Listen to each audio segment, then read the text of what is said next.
Mezze maniche con crema di patate, pesto e salsiccia. Una pasta così non l'avete mai mangiata. Diamo una salsiccia in un filo d'olio, la dobbiamo rendere crunchy.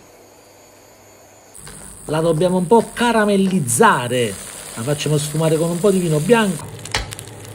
Va bene così. La facciamo asciugare sopra un po' di carta assorbente.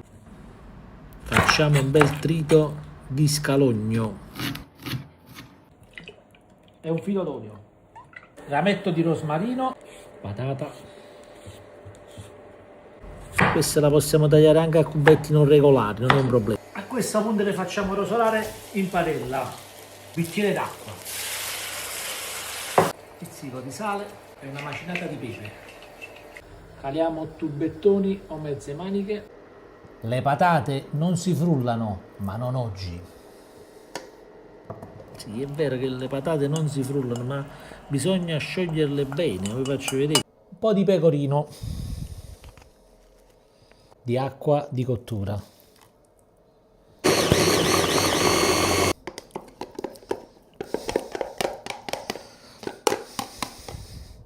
Le nostre mezze maniche. Non si frullano le patate. Le vedete collose? Le vedete collose? Le faccio vedere vicino. Tocco segreto. Pesto fatto in casa. Se volete la ricetta del pesto, me lo fate sapere. Guardate come da una cosa povera come la patata si può fare un piatto gourmet. Impiattiamo.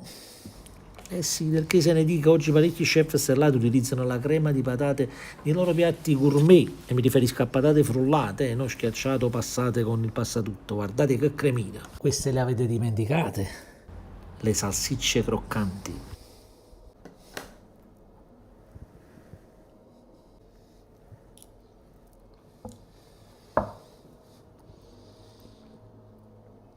Emozionatevi.